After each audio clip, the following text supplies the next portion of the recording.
গাইবান্ধা জেলার পলাশবাড়ী উপজেলায় জমি নিয়ে বিরোধের জেরে বড় ভাই ছোট ভাইয়ের সঙ্গে মারামারির ঘোষণা দিয়ে তুলেছে এলাকায় চাঞ্চল্য। বৈরী হরিণমারি গ্রামের আব্দুল কুদ্দুস মিয়া বৃহস্পতিবার সকালে রিকশায় করে মাইকিং করতে করতে পুরো গ্রামে ঘোষণা দেন আগামী শুক্রবার জুমার নামাজের পর নিজের পানের বরজ এলাকায় ছোট ভাই হাবিজার মিয়ার সঙ্গে মারামারি করবেন। চাচা, আপনারা কি সমস্যা নিয়ে মারামারি? কার সাথে? হাবিজারের সাথে। কি হয়েছে ওনার সাথে?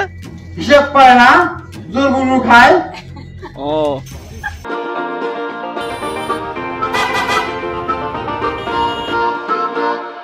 কুদ্দুস মিয়ার এই আকস্মিক ও বিস্ময়কর ঘোষণা সামাজিক যোগাযোগ মাধ্যম ফেসবুকে ছড়িয়ে পড়লে মুহূর্তেই ভাইরাল হয়ে যায়।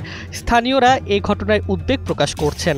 হামিদা খাতুনের গ্রামের একজন গ্রামবাসী বলেন, কুদ্দুস ভাই বলেছেন জুমার নামাজ শেষে ছোট ভাইয়ের সঙ্গে মারামারি করবেন। আমরা সবাই শুনেছি, এটা ভয়াবহ। পলাশবাড়ী থানার ভারপ্রাপ্ত কর্মকর্তা ওসি জুলফিকার আলী ভুট্টু জানান, খবর পেয়ে কুদ্দুস মিয়াকে থানায় ডেকে আনা হয়েছে এবং তার সঙ্গে কথা বলে প্রয়োজনীয় ব্যবস্থা নেওয়া হবে।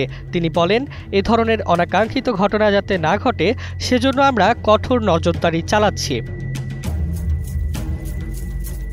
স্থানীয়দের মধ্যে আতঙ্ক বিরাজ করছে, কারণ বড় ভাই নিজেই ঘোষণা দিয়ে মাইকিং করেছে এবং মারামারির জন্য প্রস্তুতি নিচ্ছে বলেও জানানো হচ্ছে। এই ঘটনা পুরো এলাকায় উত্তেজনা তৈরি করেছে এবং প্রশাসনও সতর্ক অবস্থানে রয়েছে। জমি বিরোধের ছোট ভাই বড় ভাইয়ের এই বিবাদ যেন রক্তক্ষয়ী সংঘর্ষে না রূপ নেয় সেজন্য এলাকার মানুষের পাশাপাশি আইন শৃঙ্খলা রক্ষাকারী বাহিনীও ব্যবস্থা নিতে তৎপর।